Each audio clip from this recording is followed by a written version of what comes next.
Hi, this is my wrap up for Black History Month 2020. I read a total of 3 books. My favourite book was Black Teacher by Beryl Gilroy. It is about a woman who's part of the Windrush generation coming over to Britain from British Guiana, which is now just Guyana, back in the 1950s. And during her life, she had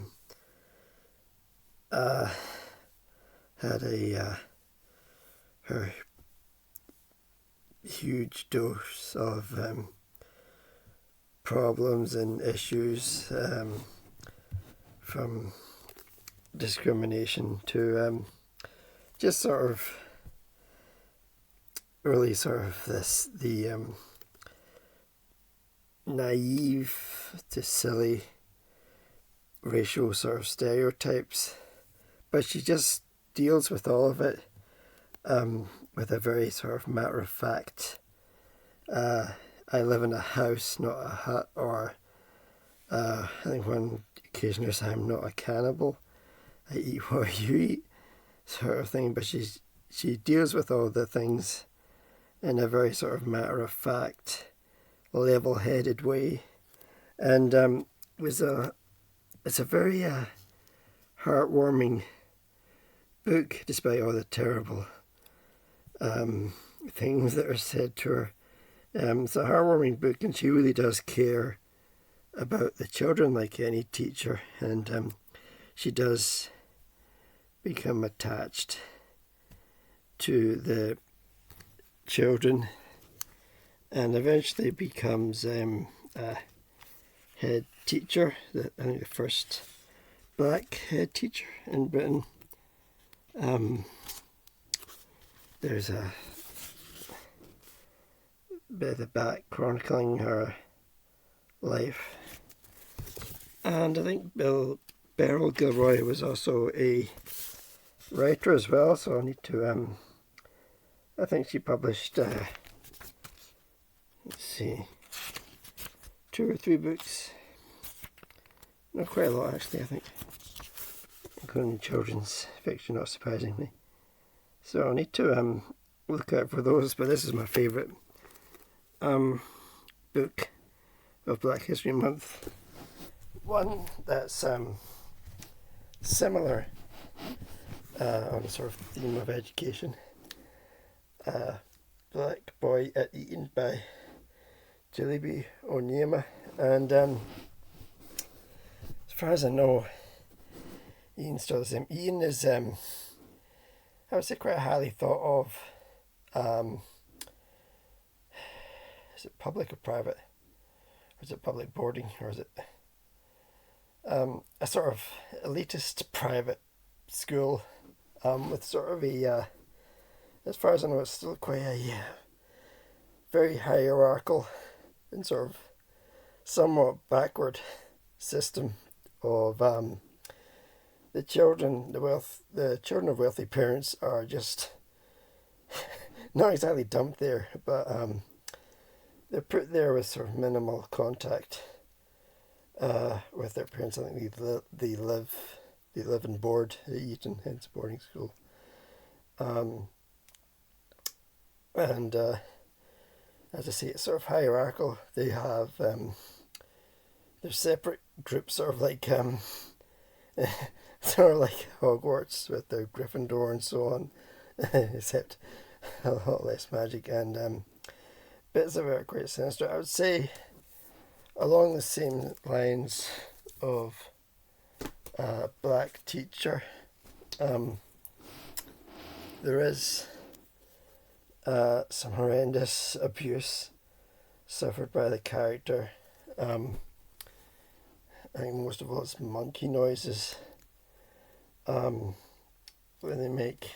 And this character deals with it a bit differently. He's more violent as opposed to the Black Teacher, and also he's younger as well, and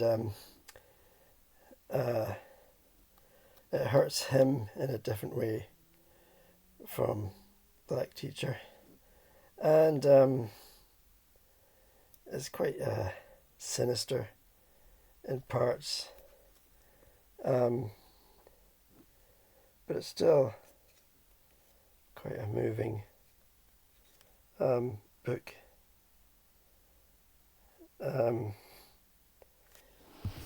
me just read you the sort of final closing paragraph. Whatever happened, I knew I was always going to be proud of Eaton. I knew it was going to forever influence my life in some way, and I would win respect from people because I had been there.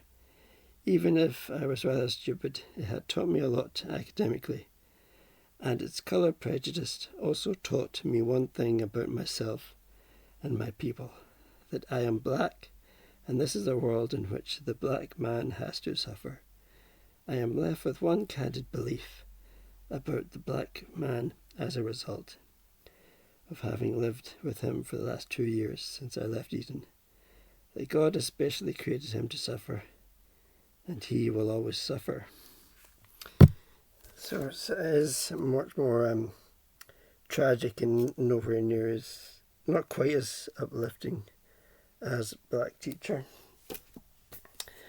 And the last book I read for Black History Month 2020 is Empire Land by Sanghera. And this is a non-fiction,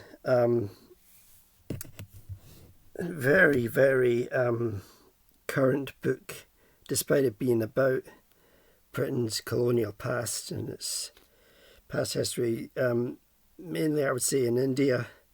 It doesn't really touch upon the other countries except Tasmania, which is a really shocking thing. I'll leave a link to a Wikipedia article down below, but something that I didn't know of. I knew about Australia and the relationship with the Aborigines. They have a national Sorry Day in Australia to recognise the first peoples, the Aboriginal peoples of Australia. And but I didn't know about Tasmania. It's really pretty shocking, and also it deals with repatriation and the returning of certain items from museums back to their original countries, which I say is current. And while I was reading this towards the end, Rishi Sunak became Prime Minister. So as I say, it's a very, very current book. I didn't like the sort of a snide tone, I thought, and the author is a bit disparaging of Scotland, which I didn't like. He is a journalist who lives in London, and he is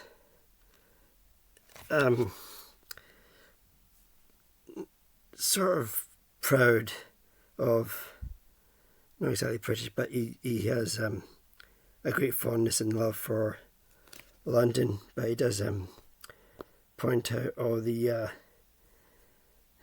pitfalls and the problematic things of exploring that colonial past of the British Empire, which is somewhat sort of swept under the rug to a degree.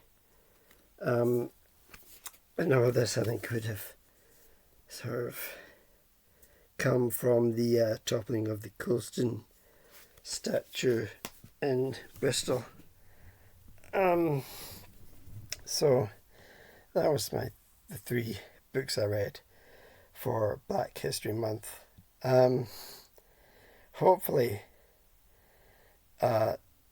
next year I'll be exploring Scotland's links to slavery. I'll see if the library has books, and I'll do a search for some books on that topic. So thanks for watching. Bye.